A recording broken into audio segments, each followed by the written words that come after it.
I'm Candace Haynes. I work at Nato Allied Command Transformation in Norfolk, Virginia. This session is about the social media landscape and using social media analysis and monitoring to support understanding of the human terrain. My social media claim to fame is my clout score of 49 as of this morning, and one gigantic public fail, but you're going to have to find that one all on your own. I'm not going to tell you about it. So first, a quick disclaimer. The opinions expressed in this presentation are mine alone and do not reflect official NATO or ACT positions. I'm not an intel analyst by training, and I am not going to address more traditional OSINT analysis. I am a social scientist who just happens to work for a military organization. This module is about understanding how to use social media as a tool to support cultural understanding or human terrain analysis. So first, let me just show you a brief outline of what I do plan to cover. I won't read this for you. You can read it for yourself. When Serge asked me to do this, he suggested the topic social media for situation awareness, and it is more or less the goal of the presentation. As a theoretical construct, situation awareness has three parts.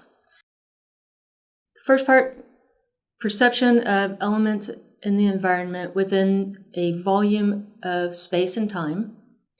Second, the comprehension of their meaning. And finally, the projection of their status in the near future. If you consider social media as a potential sensor for human terrain, I would argue that we do a pretty poor job on all three parts of situation awareness.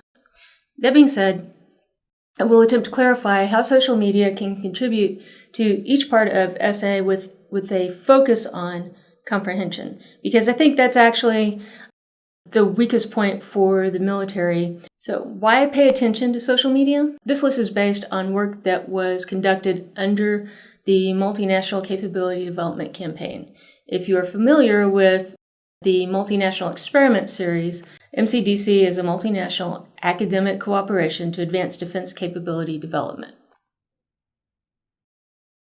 So basically, what they came up with were as to why we want social media, narratives, atmospherics. I use a slightly different terminology but this is a rough equivalent for what we're going to be discussing. Understanding actors and their social networks, discovering leaders and the influential voice. My opinion is that these four things are actually all part of this of comprehending the human terrain in social media. So this is the meat of what we'll be discussing today. And then finally, the real-time data. I won't spend a lot of time on that one, but depending on the analytics platform that you've selected, data can be collected and presented within just a few minutes of being published on the internet. This actually puts it in both the why and the why not column for social media, but I will talk about it more under the why not discussion. But the main thing I want to point out here is that it's very important to think critically about when and how you're using media data from social media. So the why nots. Inaccurate data. Real-time data comes in fast, based on incomplete information, unverified opinions, and it's subject to deceptive manipulations. There is a ton of data available through social media. Manually sifting through this amount of data is simply impossible. There are too many sites, too many conversations, and too many opportunities to become distracted or overwhelmed. It's easy to start chasing rabbits when you do this. Questionable cost-benefit relation. The cost comes in the form of both manpower and IT investment.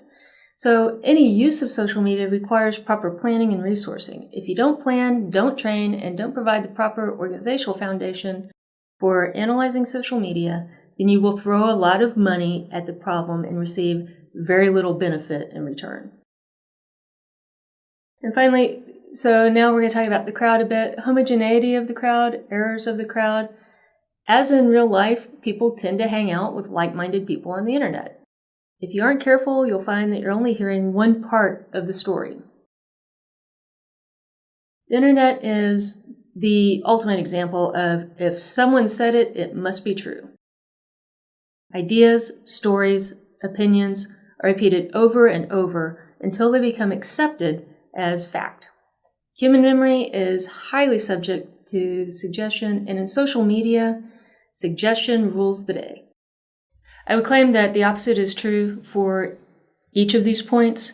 So for whatever positive, there's a kind of mirror for the negative, and the same for the negative. There's negative points, there's a mirror for the positive. The key in all of it really is to be aware of what it is you're doing and to try to take everything into context. Don't accept it just from social media. Put it into context of other data, context of other analysis, context of other expertise. Never take it just on its own. And realize that you really do have to plan in order to benefit from the use of social media. What is the social media landscape? Well, the platform is not the landscape. As you've discovered in other modules, different sites are popular in different parts of the world.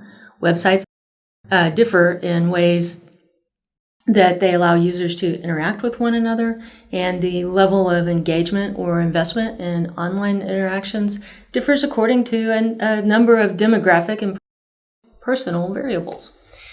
The URL is not the landscape. The landscape of social media only starts with the URL. Paraphrase my StratCom buddies, the map is not the landscape. While using platforms and knowing some of the more popular websites is helpful, it is somewhat like seeing Times Square in the movies and saying that you're familiar with the place. The metrics are not the landscape. Online analytics tools do the drudge work of analysis. And this is the perception stage in situational awareness. They collect the data, they provide descriptive statistics, and they do some rudimentary interpretation. The analyst still has to provide the brainpower and the context for the analysis. It's all about context. Social media has been called the conversation of the planet. As a social scientist, I view social media as an incredibly powerful tool to help us understand one another in a way that has never before been possible. It takes our conversations and experiences and digitizes them, or allows us to digitize them, turning them into incredibly rich stories of analyzable data. But first, we have to get better at understanding what the data can and cannot do for us. Narratives, stories, are the way we capture and express our culture. It's how we explain who we are and how we belong to the bigger world. It has been said that the 19th century culture was captured in novels. 20th century culture was captured in cinema, and 21st century culture will be captured in social media. Social media is all about the story of I, me, my. In social media, we tell our stories with our words, our images, our videos, and with our art. We express ourselves through the stories that we share. We teach, we learn, and we grow through the stories. I use the word micronarrative when I talk about the stories told in social media. While there is no widely accepted definition for the term here I'm using it to refer to the smaller conversations that take place within a larger society. The local twist that creates differences between individuals and subgroups, while still maintaining the ties to the larger whole. In this context of narratives and micronarratives, the notion of a Jungian archetype actually becomes a very powerful tool. And I don't want to get too academic here, but let's do a quick exercise. I want you to think about the word victim. Now, in your mind, create a mental image of a person who is a victim. Now I want you to hit pause and jot down a brief story about that person, how that person became a victim of what, of whom, what was the outcome. Now I want you to look at this picture. Create a story of how this person became a victim. What happened? Who was the perpetrator? What was the outcome? Go ahead, hit pause, and write down the new story.